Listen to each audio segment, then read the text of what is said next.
আমি রিয়াজ রাজ, ঠিকানা রামগঞ্জ, লক্ষ্মীপুর, বর্তমান অবস্থান Boot কক্সেস FM for বাজার। night. সেখান থেকেই আপনাদের সামনে উপস্থিত হয়েছি একটি ভয়ানক জীবনের উপাখ্যান নিয়ে। এই ঘটনাটি জাহিদ ভাইয়ের কাছ থেকে সংগ্রহ করা। গত ৩ জুলাই তিনি কক্সেস বাজার আসেন, বিশেষ করে আমার সাথে দেখা করার জন্য। সারাদিনের অক্লান্ত পরিশ্রম শেষে রাতে সমুদ্র পাড়ে ওনার সাথে মিট করলাম। ভূমিকার বাহুল্য বর্জন করে চরুণ সরাসরি প্রবেশ করা যাক ওনার বিভীষিকাময় অভিজ্ঞতার বিবরণে। ঘটনাটি আমি বর্ণনা করব স্বয়ং জাহেদ ভাইয়ের মুখনিসৃত ভাষাতেই, যাতে উনি যে ভয় অনুভব করেছিলেন তা বিন্দুমাত্র অমলিন না হয়। তবে আর বিলম্ব কেন, শোনা যাক জাহেদ ভাইয়ের ভাষাতেই। সময়টা 2015 সাল। বছরের এই সময়টাতেও ঢাকায় শীতটা ঠিক জাঁকিয়ে বসেনি, তবে চারিদিকে একটা হিমের পরশ লেগে আছে। আমার সেমিস্টার ফাইনাল পরীক্ষা শেষ হয়েছে দিন কয়েক আগে। ফলাফল প্রকাশের আগে প্রায় মাস খানেকের ছুটি। এই অফুরন্ত অবসর কাটানোর জন্য মা বাবার সাথে গ্রামের বাড়ি আসা।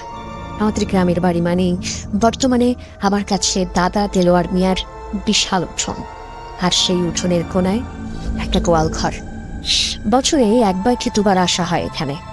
প্রতিবারই গ্রামের কারো না কারো মুখে দাদার পুকুর পাড় কিংবা গোয়াল ঘরটাকে নিয়ে দু একটা গা ছমছমে কথা কানে আসতো। কেউ নাকি রাতের বেলা পুকুর ঘাটের ছায়া দেখেছে, কেউ শুনেছে গোয়াল ঘরের ভেতর থেকে অদ্ভুত কান্নার আওয়াজ।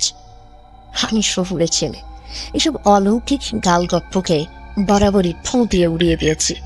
কিন্তু সেদিনের পর থেকে এই তুচ্ছ তাচ্ছিল্যের বিশ্বাসটা আমার পায়ের তলার মাটি সরিয়ে নিয়েছিল। সেদিন ছিল বৃহস্পতিবার। রাতের খাওয়া দাওয়া শেষ করে সবাই মিলে দাদার টিনের ঘরের সামনের মূল কক্ষে বসে গল্প করছিল। আমার দাদা, দাদি, মা, বাবা, আমার ছোট খালা। ঘরের ভেতর হ্যারিকেনের হলদে আলোয় একটা মায়াবী পরিবেশ তৈরি হয়েছিল। বাইরে তখন নিঝুম রাত, ঝিঝি পোকার একটানা ডাক সেই নিস্তব্ধতাকেও আরো গভীর করে তুলছিল। আমি গল্পের আসর থেকে উঠে নিজের ঘরে এলাম। জানলার পাশটা এসে দাঁড়াতেই বাইরের হিম শীতল বাতাসটা মুখে ঝাপটা মারল। আমার শোবার ঘরের জানলা দিয়ে দাদার বাড়ির পেছনের দিকটা স্পষ্ট দেখা যায়। ঠিক পেছনেই সেই গোয়াল ঘর, তার গা ঘেঁষে বিশাল এক পুকুর, আর পুকুরের ওপারে ঘন বাঁশ ঝাড়। পূর্ণিমার রাত না হলেও চাঁদের আবছালোয় চারপাশটা কেমন ফ্যাকাশে লাগছিল। হুট করেই আমার চোখ আটকে গেল গোয়াল ঘরটার দিকে। তখন যা দেখে আমার বুকের ভেতরটা ধড়াস করে উঠল তা হলো ভেতরের মানুষটার অবয়ব, অবিকল আমার মায়ের মতো একজন মহিলা। কোদাল দিয়ে এক নাগারে মাটি কুপিয়ে চলেছেন। খনক খনক খনক একটানা শব্দটা রাতের নিস্তব্ধতাকে চিরে দিচ্ছিল। আমি স্তব্ধ হয়ে গেলাম। আমার মা এই রাতে গোয়াল ঘরে মাটি কোপাচ্ছেন, অসম্ভব। আমার মা বরাবরই একটু আরাম প্রিয়। গ্রামের বাড়ির কাজ বলতে তিনি এক গ্লাস পানিও নিজে ঠেলে খান না। দাদা দাদি কতবার সাদাসাদি করেও ওনাকে দিয়ে সামান্য কাজটুকুও করতে পারেন না। সেই মা কিনা আজ একা একা গোয়াল ঘরের ভেতরে মাটি খুঁড়ছে, তাও এমন অদ্ভুত ভাবে যেন কোনো ঘোরের মধ্যে আছে। আমি কয়েকবার চোখ কচলে নিলাম। না, চোখে ভুল নয়, চাঁদের আবছালোয় অবয়বটা স্পষ্ট। পরনের শাড়িটাও হুবহু আমার মায়ের। কিন্তু কেন, কি এমন আছে ওখানে যে আমার মা সব লাজ লজ্জা শরম ভুলে এমন একটা কাজে মগ্ন হয়ে গেলেন? আমার মাথায় হাজারটা প্রশ্ন কিরিবিরি করতে শুরু করলো। ভাবলাম গিয়ে দেখি ব্যাপারটা কি। জানলা থেকে সরে এসে আমি দরজা খোলার জন্য সামনের ঘরের দিকে পা বাড়ালাম। যে কক্ষে সবাই মিলে গল্প করছিল সেই ঘরের চৌকাঠে পা রাখা মাত্রই আমার শরীর বেয়ে একটা হিম শীতল স্রোত বয়ে গেল। পায়ের নিচের মাটি যেন এক মুহূর্তে সরে গেল। আমি যা দেখলাম তা এতক্ষণের বিশ্বাসকে দুমড়ে মুচড়ে দেওয়ার জন্য যথেষ্ট ছিল। আমার মা, আমার খালা, দাদা, দাদি, বাবা সহ বাকিদের সাথে ঠিক আগের মতোই গল্পে মেতে আছেন। হ্যারিকেনের আলোয় তার মুখটা ঝলমল করছে। তিনি খালার কথায় খিলখিল করে হেসে উঠলেন। আমার মাথাটা ভোঁ ভোঁ করতে শুরু করলো। তাহলে তাহলে গোয়াল ঘরে ওটাকে হবিকল আমার মায়ের মতো দেখতে, ওই তীব্র আক্রোশে মাটি কুপিয়ে চলা নারী মূর্তিটাকে। আমার গলা শুকিয়ে কাঠ। আমি কি তাহলে ভুল দেখছি, নাকি আমার মস্তিষ্ক আমার সাথে ভয়ঙ্কর কোনো খেলা খেলছে? কাউকে কিছু বলতে পারলাম না। বললে হয়তো সবাই আমাকে পাগল ভাববে। আমি কাঁপা কাঁপা পায়ে সদর দরজার কাছে গেলাম। কপারটা খুলে সাবধানে এক চুল ফাঁক করে বাইরে তাকালাম। উঠোনটা পুরো খালি। চাঁদের হালকা আলোয় থুথু করছে। কোনো মানুষের চিহ্ন নেই। সাহসে বুক বাঁধলাম। যা থাকে কপালে আমাকে দেখতেই হবে। খালি পায়ে উঠোনে নেমে এলাম। কনকনে ঠান্ডা মাটি পায়ের তলায় কাটার মতো বিচ্ছিল। আমি বাড়ির দেয়াল ঘেঁষে কোণার দিকে এগিয়ে গেলাম, যেখান থেকে গোয়াল ঘরটা পরিষ্কার দেখা যায়। কাছে যেতেই অদ্ভুত একটা ব্যাপার লক্ষ্য করলাম। গোয়াল ঘরের পেছনের পাশ ঝাড়টাও আগের চেয়েও বেশি অন্ধকার আর দুর্ভেদ্য হয়ে উঠেছে। একটা ভ্যাবসা গুমট হাওয়া সেখান থেকে ভেসে আসছে। গোয়ালঘরটার ভেতরে ঘুটঘুটে অন্ধকার, যেন একটা দানবের হাঁ করা মুখ। আমি আরও কয়েক পা এগিয়ে গেলাম, কিন্তু সেখানে গিয়ে যা দেখলাম তাতে আমার ভয়টা বিস্ময়ে পরিণত হলো। গোয়ালঘরের সামনে না আছে কোনো মানুষ, না আছে সেই কোদালটা, আর না আছে এক ফোঁটা খোঁড়া মাটি। সবকিছু একেবারে স্বাভাবিক, পরিপাটি। এখানে কিছুই ঘটেনি, এক বিন্দু মাটিও সরেনি। তাহলে আমি কি দেখলাম? কয়েক মিনিটের ব্যবধানে সবকিছু উধাও হয়ে গেল। এটা কি শুধুই আমার চোখের ভুল, নাকি অল্প আলোয় অন্য কাউকে আমার মা বলে ভ্রম হয়েছিল? হাজারটা যুক্তি দিয়ে মনকে বোঝানোর চেষ্টা করলাম। হয়তো কোনো গ্রামবাসী গোবরের সারের জন্য মাটি নিচ্ছিল, আমাকে দেখে ভয়ে পালিয়ে গেছে। কিন্তু মন মানছিল না। অপরটা যে হুবহু আমার মায়ের মতো। আমি আর এক মুহূর্ত দাঁড়ালাম না। প্রায় দৌড়ে ঘরে ফিরে এলাম। আমার ফ্যাকাশে মুখ দেখে বাবা জিজ্ঞেস করলেন, কিরে, শরীর খারাপ নাকি? আমি কোনো মতে মাথা নেড়ে না বলে নিজের ঘরে এসে কম্বল জড়িয়ে শুয়ে পড়লাম। কিন্তু সেই রাতের ঘুম আমার জন্য হারাম হয়ে গেল। বারবার চোখের সামনে ভেসে উঠছিল দুটো দৃশ্য। এক, গোয়াল ঘরের ভেতরে আমার মায়ের মতো দেখতে সেই নারী মূর্তিটিকে আক্রোশে মাটি কোপাতে দেখতে থাকা, আর দুই, ঘরের ভেতর আমার আসল মায়ের নিশ্চিন্ত হাসি মুখ। এই দুই দৃশ্যের মাঝখানে দাঁড়িয়ে আমার সত্তাটা যেন হারিয়ে যাচ্ছিল কোনো এক অন্ধকার কুয়োয়। সেদিন বুঝতে পারিনি এটা ছিল একটা ভয়ঙ্কর কালো অধ্যায়ের সূচনা মাত্র, যার শেষটা আমার জন্য অপেক্ষা করছিল আরো মর্মান্তিকভাবে। গ্রামের অস্বস্তিকর রাতটা পেছনে ফেলে আমরা ঢাকায় ফিরে এসেছিলাম। শহরের যান্ত্রিক কোলাহল, ব্যস্ত রাস্তাঘাট আর উঁচু দালানের ভিড়ে আমি চেষ্টা করছিলাম মন থেকে ওই রাতের ঘটনাটা মুছে ফেলতে। ভেবেছিলাম হাজারো ব্যস্ততার চাপে হয়তো স্মৃতিটা একসময় ফিকে হয়ে যাবে, যেমনটা পুকুরের পানিতে ঢিল ছুড়লে তৈরি হওয়া ঢেউ একসময় মিলিয়ে যায়। কিন্তু আবার ধারণা ভুল। দিন গড়াতে লাগলো, সপ্তাহ পেরিয়ে মাস ছুঁই ছুঁই। আমি আমার দৈনন্দিন জীবনে ফিরে গেলাম, বন্ধুদের সাথে আড্ডা, পড়াশোনা ইত্যাদি। কিন্তু মনের গভীরে কাঁটার মতো বিধে রইল ওই রাতের দৃশ্যটা। অবিকল আমার মায়ের মতো দেখতে সেই নারী মূর্তি আর শূন্য গোয়াল ঘর। যতই দিন যাচ্ছিল ততই ঘটনাটা আমার মাথায় আরো জাঁকিয়ে বসছিল। রাতের বেলা নিজের ঘরে একা থাকতে গেলে বুকের ভেতরটা কেমন চ্যাপ করে উঠত। মনে হতো এই বুঝি জানালার ওপাশে আবছা অন্ধকারে কাউকে দাঁড়িয়ে থাকতে দেখব। এরপর শুরু হলো আমার দুঃস্বপ্নের যন্ত্রণা। প্রায় প্রতি রাতেই আমি একই স্বপ্ন দেখতে শুরু করলাম। স্বপ্নে আমি নিজেকে আবিষ্কার করতাম গ্রামের বাড়ির ওই শোবার ঘরে একই জানলার ধারে দাঁড়িয়ে আছি। বাইরে খুটখুটে অন্ধকার, আর অন্ধকারের মাঝে গোয়াল ঘরটায় দাঁড়িয়ে আছে ভয়ানক দৈত্যের মতো আমি স্বপ্নেই দেখতাম ওই নারী মূর্তিটিকে, আমার মায়ের প্রতিচ্ছবি এলোমেলো চুলে উন্মাদের মতো আক্রোশে মাটি কুপিয়ে চলেছে। খনক খনক খনক। স্বপ্নের ভেতর শব্দটা এত জীবন্ত লাগত যে আমার হৃৎপিণ্ডটাও ওই কোদালের আঘাতে তাল মেলাতে শুরু করত। স্বপ্নের এই পর্যন্ত প্রতিবার একই থাকত। এরপর ঘটত ভয়ঙ্কর ঘটনাটা, যা প্রায় আমার ঘুম কেড়ে নিয়েছিল। মাটি কোপাতে কোপাতে মূর্তিটা হঠাৎ থেমে যায় স্বপ্নে। চারিদিকে নেমে আসত কবরস্থানের মতো পরিবেশ। তারপর খুব ধীরে অস্বাভাবিক যান্ত্রিক ভঙ্গিতে সে আমার দিকে ঘাড় ঘোরাতো।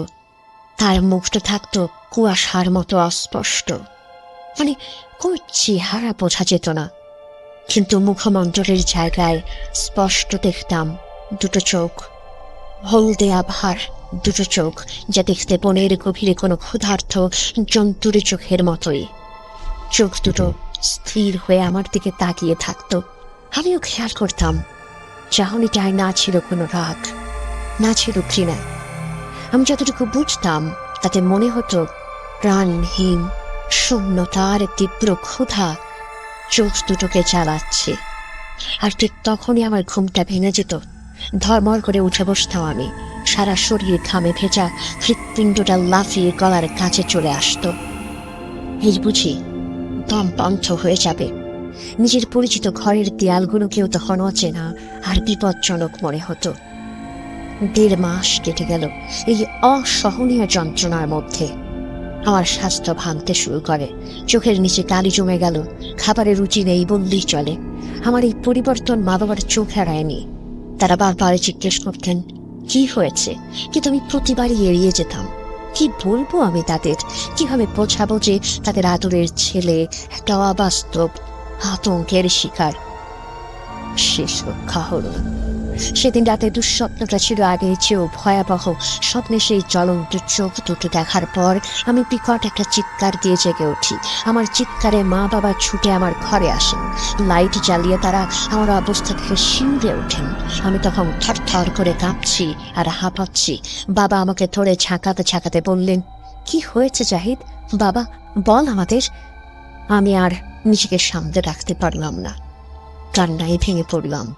এক নাগারে বলতে শুরু করলাম গ্রামে কাটানো রাতের সব ঘটনা, গোয়াল ঘরের সেই নারী মূর্তিকে দেখা, পরে মাকে ঘরে আবিষ্কার করা, আর গত 1.5 মাস ধরে দেখা এই দুঃস্বপ্নের কথা। সব সব আমি উগরে দিলাম। আমার কথা শেষ হতেই আমার মায়ের মুখের দিকে তাকালাম, আর ওনার মুখের ভাব দেখেই আমার বুকের রক্ত হিম হয়ে গেল। ওনার চোখের কোণে অবিশ্বাস তো দেখলাম না, দেখিনি কোনো সান্ত্বনা। যা দেখলাম তার সবটা জুড়েই মিশেছিল রাজ্যের ভয়, যে ভয় সাধারণত কোনো দুশ্চিন্তার ভয় বলে মনে হলো না আমার। ফ্যাকাশে হয়ে যাওয়া মুখে দুটো চোখ বিস্ফারিত। তিনি কাঁপা কাঁপা হাতে মুখের ওপর আঁচল টেনে ধরলেন। বাবা কিছু বলতে যাচ্ছিলেন, কিন্তু মা বাবাকে হাত তুলে থামিয়ে দিলেন। তিনি টলতে টলতে ঘর থেকে বেরিয়ে গেলেন। তখনই কিছুই বুঝলাম না আমি। কিছুক্ষণ পর বাবাও গেলেন পিছু পিছু। আমি আমার রুম থেকে শুনলাম মা পাশের ঘর থেকে আমার দাদাকে অর্থাৎ দিলোয়ার মিয়াকে ফোন করেছেন। কথোপকথনের কিছু অংশ আমার কানে এলো। আব্বা, ও আব্বা, ও দেখে ফেলেছে, জাহিদ সব দেখে ফেলেছে। হ্যাঁ, সেই গোয়াল ঘরে। এখন কি হবে আব্বা, এখন কি হবে? ফোনের বাকি কথাগুলো আমি আর শুনতে পেলাম না, কিন্তু ওই কয়েকটা বাক্যই আমার মাথার ভেতরে হাজারটা নতুন প্রশ্নের জন্ম দিল। কি দেখে ফেলেছি আমি? সব মানে কি? মা এমনভাবে কথা বলছেন যেন তিনি আগে থেকেই সবটা জানেন। ফোন রেখে মা যখন ফিরলেন, তার চেহারা দেখে মনে হচ্ছিল তিনি যেন এক মুহূর্তে 10 বছর বুড়িয়ে গেছেন। বাবার দিকে তাকিয়ে একটা কথাই বললেন, Boot FM for night. আমাদের কাল সকালে গ্রামের বাড়ি যেতে হবে। বাবার মুখেও এবার দেখলাম চিন্তার ছাপ। Boot FM তিনি for কোনো night. বিরক্তি করলেন না, শুধু একবার আমার দিকে অসহায় দৃষ্টিতে তাকিয়ে মাথা নাড়লেন। সেটাতে আর কেউ ঘুমোতে পারল না। সারা বাড়ি জুড়ে চলল দ্রুত কোচকাছের শব্দ। আমি আমার বিছানায় বসে রইলাম জীবন্ত পাথর হয়ে। আমার ভয়টা তখন আর শুধু আমার একার ছিল না, সেটা সংক্রমিত হয়েছে আমার পুরো পরিবারে। আমি বুঝতে পারছিলাম আমি এমন এক রহস্যের দরজায় টোকা দিয়ে ফেলেছি, যার ওপারে অপেক্ষা করছে আমার পরিবারের খবর দেয়া কোনো এক ভয়াল অতীত। পরদিন সকালে আমি দেখলাম বাড়িতে অভূতপূর্ব ব্যস্ততা। মা বাবা দুজনেই প্রায় তৈরি। গাড়ির অভ্যন্তরে অসহনীয় শ্বাসরোধী নিস্তব্ধতা বিরাজ করছিল। মা জানলার বাইরে দৃষ্টি নিবদ্ধ করে রেখেছেন, গাল বেয়ে গড়িয়ে পড়ছে নীরব অশ্রুধারা। বাবা কঠিন মুখে স্টিয়ারিং ধরে আছেন। আমার সহস্র প্রশ্ন গলার কাছে এসে দলা পাকিয়ে গেল। বাবা মায়ের থমথমে মুখ দেখে বুঝেছিলাম এখন কোনো প্রশ্ন করা বৃথা। গ্রামে পৌঁছে আমি আরো বিস্মিত হলাম। আমাদের বসার ঘরে একজন সৌম্যকান্তি গাম্ভীর্যের কঠিন আবরণে ঢাকা হুজুর বসে আছেন, হাতে তসবিহ। দাদা দেলোয়ার মিয়ার মুখমণ্ডলেও ভয়ের ছাপ। দাদা ইশারায় আমাকে তার কাছে ডাকলেন। হুজুর আমার দিকে কিছুক্ষণ এক দৃষ্টিতে তাকিয়ে রইলেন, যা ছুরির ফলার ন্যায় তীক্ষ্ণ। আমার মনে হলো আমার অন্তরাত্মা সেই দৃষ্টি ভেদ করে যাচ্ছে। হুজুর নিচু স্বরে পবিত্র কোরআনের আয়াত পাঠ করে আমার সর্বাঙ্গে ফু দিলেন। আমি অনুভব করলাম একটা হিম শীতল স্রোত আমার শীত দ্বারা দিয়ে নেমে গেল। এরপর হুজুর আমার দাদাকে ইশারায় পায়ে ডেকে নিয়ে গেলেন। ঘরের ভেতর থেকে আমি দেখলাম বারান্দায় দাঁড়িয়ে হুজুরের সাথে কথা বলতে বলতে আমার দাদার কপালে বিন্দু বিন্দু ঘাম জমে উঠেছে। চেহারা ক্রমশ পাংশু বর্ণ ধারণ করেছে। আলোচনার শেষে তারা যখন ফিরে এলেন, তখন শুধু দাদায়ন, দাদি, খালা এবং মায়ের মুখেও রাজ্যের শঙ্কা ও ভয়ের কালো ছায়া। পরিবেশ এতটাই গোমরা হয়ে উঠেছিল যে আমার শ্বাস নিতেও কষ্ট হচ্ছিল। তখন আমি আর নিজেকে সংযত রাখতে না পেরে সরাসরি আমার মাকে ধরলাম। কি হয়েছে মা? আমাকে খুলে বলো, কেন তুমি এরকম করছো? আমার মা এবার আর নিজের আবেগ ধরে রাখতে পারলেন না। তার এতদিনের চেপে রাখা ভয়, যন্ত্রণা আর আতঙ্ক বাঁধ ভাঙা বন্যার মতো বেরিয়ে আসে। তিনি জাহেদ রে বলে বুক ফাটা আর্তনাদ করে জ্ঞান হারিয়ে মাটিতে লুটিয়ে পড়লেন। বাড়ির সকলে কি হলো বলে ছুটে এসে তাকে ধরাধরি করে বিছানায় শুইয়ে দেয়। বাড়িতে একটা তুমুল আলোড়ন সৃষ্টি হয়। দ্রুত চিকিৎসক ডেকে নিয়ে আসা হয়। তিনি এসে পরীক্ষা করে জানালেন মা তীব্র মানসিক চাপ ও আকস্মিক আতঙ্কের ফলে জ্ঞান হারিয়েছেন। চিকিৎসক একটি ঘুমের ইঞ্জেকশন দিয়ে কিছু ঔষধ লিখে বিদায় নেন। অচেতন মায়ের পাশে নির্বাক হয়ে বসেছিলাম আমি। পুরো বাড়িটা যেন থুতুরে ছায়ায় ডুবে আছে। এমন সময় আমার দাদা দেলোয়ার মিয়া একটি ক্লান্তিকর দীর্ঘশ্বাস ফেলে আমার পাশে এসে বসলেন। চোখ মুখে বহু বছরের পুরনো কষ্ট আর অনুশোচনার ছাপ। তিনি আবার মাথায় হাত রেখে ভগ্ন স্বরে বললেন, আমার ভুলের প্রায়শ্চিত্ত আমার বংশধরদের করতে হচ্ছে। আর গোপন করে লাভ নেই। আজ এই ইতিহাসের কথা তোমাদের বলা প্রয়োজন। আমি দাদার মুখের দিকে তাকালাম। চোখ ছল ছল করছে। দাদা অতীতের পাতা উল্টোতে শুরু করলেন। এই উপাখ্যানের সূচনা আজ থেকে বহু যুগ পূর্বে 1981-82 সাল নাগাদ। তখন তোমার মা মেহেরুন নিতান্তই বালিকা। আমার 3টে কন্যা ছিল। বড়টা পারুল, মাঝখানেরটা মেহেরুন আর ছোটটা শাহানা। 3 বোনের মধ্যে যেমন গলায় গলায় ভাব ছিল, তেমনি সামান্য কারণে মাঝে মাঝে তুমুল ঝগড়াঝাটিও বেঁধে যেত। আমি তখন তরুণ। ক্ষেত খামারে কঠোর পরিশ্রম করতাম। যেদিন কাজ সেরে বাজার থেকে তাদের জন্য বাতাসা বা মিঠাই আনতে ভুলে যেতাম, সেদিন 3 বোনের সমবেত কান্নায় বাড়ি মাথায় উঠত। জ্যৈষ্ঠের সেই দ্বিপ্রহরে সূর্য আকাশ থেকে আগুন বর্ষণ করছিল। ক্ষেতের কাজে শরীর আর মেজাজ দুই চির Boot FM for night. রিক্ত হাসতে বাড়ি ফিরলাম।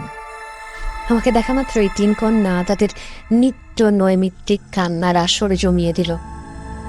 আমার মাথায় তখন ক্রোধের অগ্নিশিখা। হিতাহিত জ্ঞান শূন্য হয়ে তাদের ওপর প্রহার করলাম।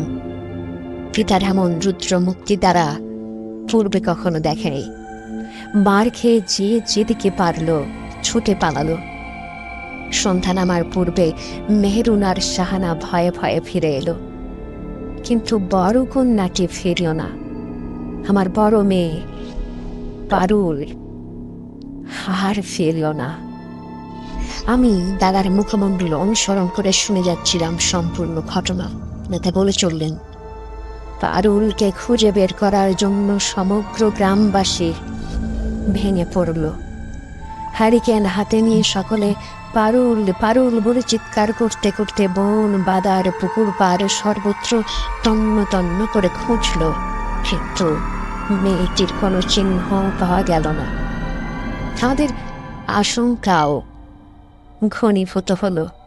আমরা যখন প্রায় হাল ছেড়ে দিয়ে থানায় সংবাদ দেব বলে মনস্থির করেছি, ঠিক তখনই বাড়ি ফিরে দেখি অবিশ্বাস্য দৃশ্য। পারুল আমাদের সদর দরজার চৌকাঠে হেলান দিয়ে নিশ্চল পাথরের মূর্তির ন্যায় বসে আছে। ওর মাঝে কোনো ভয় বা কান্নার লেশ মাত্র নেই, ছিল অদ্ভুত শূন্য দৃষ্টি। আমি মারে বলে ছুটে ওর কাছে যেতেই সে এক দৌড়ে ঘরের অন্ধকারে মিলিয়ে যায়। আমি পিছু পিছু ঘরে প্রবেশ করে যা দেখলাম তাতে আমার রক্ত হিম হয়ে যায়। মেয়েটা বিছানায় এমন গভীর নিদ্রায় মগ্ন, দেখে মনেই হয় না যে সে এইমাত্র ছুটে এসেছে বা সারাদিন নিরুদ্দেশ ছিল। কি নিষ্পাপ, কি শান্ত মুখশ্রী। কিন্তু সেই রাত থেকেই শুরু হলো আসল বিভীষিকা। গভীর রাতে তোমার মার খালার আর্তনাদে আমরা ছুটে গিয়ে দেখি পারুল একটি ধারালো বটি হাতে তাদের সামনে দাঁড়িয়ে খল খল করে হাসছে। আমি ওর হাত থেকে বটি কেড়ে নিলাম, কিন্তু কেড়ে নিতে গেলে 9 বছরের মেয়েটি আমার দিকে এমন জ্বলন্ত দৃষ্টিতে তাকালো যা দেখে আমার মতো জোয়ান পুরুষেরও হৃৎপিণ্ড কেঁপে উঠল। দিনের আলোয় মেয়েটা সম্পূর্ণ স্বাভাবিক থাকতো, কিন্তু সন্ধ্যা নামলেই তার ছোট্ট শরীরটার ওপর যেন অন্য কোনো অশুভ শক্তি ভর করত। সে একা একা পুকুর পাড়ের দিকে তাকিয়ে চুপি চুপি যেন কি সব ভাষায় কথা বলতো, আর মাঝে মাঝে অস্বাভাবিক হাসিতে ফেটে পড়ত। কখনো দেখতাম সে খাটের নিচে বসে শূন্য মেঝেতে নখ দিয়ে আঁচড় কাটছে। জিজ্ঞেস করলে বলতো, সোনা খুঁজি, অলঙ্কার খুঁজি, অনেক ধন সম্পদ খুঁজি। তার এই সমস্ত অলৌকিক কাণ্ড কারখানা দেখে আমরা ভয়ে দিশেহারা হয়ে পড়লাম। দাদার কণ্ঠস্বর অতীতের অন্ধকারে আরো প্রবেশ করল। কন্যার এই দৈনন্দিন পরিবর্তন, এই ভুতুরে আচরণে আমি আর স্থির থাকতে পারলাম না। অবশেষে বহু অনুনয় বিনয় করে পাশের গ্রাম থেকে এক প্রখ্যাত হুজুরকে নিয়ে আসতে সক্ষম হলাম। হুজুরের নাম ছিল দুলাল। আল্লাহ, জ্ঞানী ব্যক্তি হিসেবে তার যথেষ্ট খ্যাতি। দুলাল হুজুর আমাদের গৃহে পদার্পণ করে পারুলকে দেখেই কিছুক্ষণ স্তব্ধ হয়ে রইল। হুজুরের কপালে গভীর চিন্তার রেখা। তিনি পারুলের সাথে কয়েকটি কথা বললেন এবং পারুল এমন সব উত্তর দিল যা শুনে আমরা হতবাক হয়ে গেলাম। এরপর হুজুর আমাদের ওনার কাছে ডেকে বললেন, দেলোয়ার, আপনার কন্যার ওপর যে ভর করেছে সে কোনো সাধারণ প্রেতাত্মা নয়। সে এক অতি শক্তিশালী এবং অনিষ্টকারী জিন, যার নাম জাওয়াল। সে মানুষের শরীর অভ্যন্তরীণ অঙ্গ প্রত্যঙ্গ ভক্ষণ করতে ভালোবাসে। ওই দিন রাতে বাঁশঝাড়ের নিকট, অর্থাৎ হারিয়ে যাবার দিন সন্ধ্যায় যে আপনি কন্যাকে একাকী পেয়েছিলেন, সেই থেকেই তার উপরে এই আত্মা ভর করেছে। এই প্রকার জিনকে আয়ত্তে আনা প্রায় অসাধ্য, কেবল আল্লাহর অশেষ করুণা ছাড়া। হুজুরের কথায় আমাদের আত্মা শুকিয়ে গেল। সেই দিন রাতেই হুজুর তার কাজে ব্রতী হলেন। ঘরের সমস্ত দ্বার জানালা বন্ধ করে দেয়া হলো। ঘরের 4 কোণে পবিত্র আয়াত রেখা কাগজ টাঙিয়ে দেয়া হলো। একটি চক্রের মধ্যে পারুলকে বসানো হলো এবং হুজুর আসনে বসে চোখ বন্ধ করে দোয়া দুরুদ পাঠ করতে শুরু করলেন। কিছুক্ষণ পরেই ঘরের পরিবেশ পরিবর্তিত হতে শুরু করলো। ঘরের তাপমাত্রা অস্বাভাবিকভাবে হ্রাস পেতে শুরু করলো এবং সমস্ত বাতি নিভে গেল। হ্যারিকেনের শিখাটিও এমনভাবে কাঁপতে লাগলো যেন এক্ষুনি সেটা নিভে যাবে। সহসা ঘরটি এক প্রকার পচা ভ্যাপসা গন্ধে পরিপূর্ণ হয়ে গেল। আর তখনই আমরা শুনলাম অপ্রত্যাশিত সেই কণ্ঠস্বর। পারুলের ছোট্ট শরীরটা স্থির হয়ে বসে থাকলেও সমগ্র ঘরটি গম্ভীর কর্কশ এক পুরুষের কণ্ঠস্বরে গম গম করে উঠল। হুজুর সেই কণ্ঠ শুনে বিচলিত হলেন না।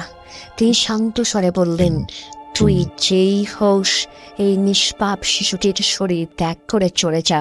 প্রত্যুত্তরে সেই জিন হঠাৎ কোনো ক্রোধ প্রকাশ না করে বিদ্রুত মাখানো শীতল কণ্ঠে বলল, চলেই তো যাব, কিন্তু তুই এক সামান্য মর্তের জীব আমাকে আক্রমণ করেছিস, অপমান করছিস।